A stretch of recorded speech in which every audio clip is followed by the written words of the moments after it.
Good evening, mga kaibigan. Nagdatingan ng ating mga kaibigan galing Pinas. Yan, so may mga pasalubong sila na sa atin. Galing Pilipinas. Sa may Pilipinas pa talaga ito. Yan, gaya nito. Wala nito dito sa Thailand. Cloud9. Di ba? Baka naman dyan, Cloud9. Cloud9, ano pa? Itong isa. Fudge. Sarap pala itong mga to. Ano pa to? Crunchy. O, di ba walang mahanapan itong mga ito dito eh. Kaya, pag may dumating na Pilipino galing Pilipinas ay, ito ang mga hinihiling na pasalubong. Ito, nagaraya. O, di ba?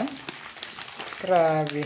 Ang bait naman nung nagpasalubong nito si Ate Jenna at saka si Kuya Edwin Aure, mga galing Cavite, mga kaibigan natin. Tapos ito, syempre, hindi nawawala. O, di ba? Prituhin mo na ito, daing. Anong isda ba ito? Daing na ito. May nakikita ka bang daing dito? Meron din naman ano, pero syempre iba ang daing ng Pilipinas, may pangalan pa oh. Macy. Yan. Tapos ito, kwanto eh. Maliliit na kwan.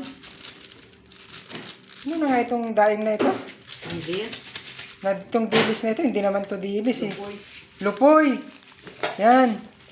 Ito, lupoy. So, galing Pilipinas to. Yan, ano pa? Mayroong pastillas. Diba? Pastillas. Tapos, syempre, special. Skyflakes. Talaga namang hindi nawawala. Kalimutan ng lahat. Huwag lang Skyflakes. So, nag-order pa nga ako nito kay Sir Onis din eh. At syempre, Chocomocho. Di ba?